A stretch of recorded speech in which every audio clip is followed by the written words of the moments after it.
చెట్లు లైన్గా మా పొలం చుట్టూ ఉంటాయి. అదిగోండి అక్కడ చూడండి, ఇక్కడ ఒకటి ఉంది పెద్దది, అలా చుట్టూరా ఉంటాయి అన్నమాట.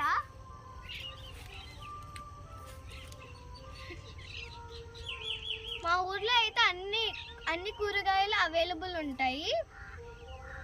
కాలీఫ్లవర్, వంకాయ, పచ్చిమిర్చి అవి ఎక్కువ ఉంటాయి కాబట్టి అని చెప్తా. మా చుట్టూ మా తోట చుట్టూరు అయితే 4 పపాయ ట్రీ తోటలు ఉంటాయి. 4 పపాయ ట్రీ తోటలు ఉంటాయి. ఇదొకటి, అదొకటి, ఇంకా ఇదొకటి, అదొకటి. ఆకులు తీసినవి అయితే కట్ చేసుకొని బుట్లోకి వేసుకొని తీసుకెళ్ళాలి మళ్ళీ కళ్ళం వరకు. అక్కడ మా చెల్లి గోరింటాకు తీసుకుంటుంది కదా, అక్కడ వరకు అయితే వెళ్తాం. నేను ఎందాక చూపించా కదా నేను తీసినవి, దాంట్లో మా చెల్లి గోరింటాకు చెట్టు అయితే ఇంకా పెద్దది ఉంటుంది, దాని వెనక్కి కూడా ఉంటుంది. ఒకసారి చూద్దాం పదండి. తర్వాత మనం తీసుకెళ్దాం అక్కడికి. ఇవి కట్ చేసిన తర్వాత మనం తీసుకెళ్దాం రెండు. మేము అవి క్యాబేజీ పువ్వులకు వస్తుంటే మా పెద్దనాన్న బుట్టలో వేస్తున్నారు. బుట్ట నిండా మా పెద్దనాన్న కోసి పెట్టారు చూడండి. కింద అయితే ఇంకో బుట్ట ఉంది, వస్తున్నారు చూడండి. మా చెల్లి అయితే గోరింటాకు కూసుకొని వస్తూ చూడండి.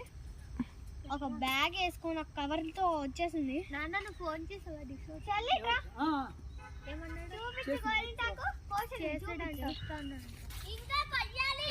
అవునా, ఇంకా వస్తుందంట. అది కానీ చూడండి ఇంకా దగ్గరికి వెళ్తున్నాయంటే ఇంకా కొయ్యాలంట మా చెల్లి. అదిగో ఇంకో కొన్ని బర్డ్స్ వస్తాయి, అవన్నీ చాలా బాగున్నాయి. ఇక్కడైతే నైట్ అవ్వగానే బర్డ్స్ అన్ని చుట్టూరా తిరుగుతూ ఉంటాయి. అదిగోండి అప్పుడే ఫుల్ మూన్ వచ్చేసింది. అక్క ఇంకా కొయ్యాలా నేను? ఇంతే ఉంది. కట్ చేసి నవంబర్ నుంచి అయితే వీటిని అమ్ముతారు. మార్చ్ వరకు ఇవైతే కూస్తూ ఉంటాయి. నవంబర్ నుంచి మార్చ్ వరకు వీటిని అమ్ముకోవచ్చు మనం. నవంబర్ నుంచి మార్చ్ వరకు అయితే ఇవి పూస్తాయి. అయిపోయింది. ఇప్పుడైతే మేము ఇంటికి వెళ్తున్నాము. బాయ్. ఇంటికి వెళ్ళే దారి కూడా మీకు చూపిస్తాను వెళ్ళేటప్పుడు.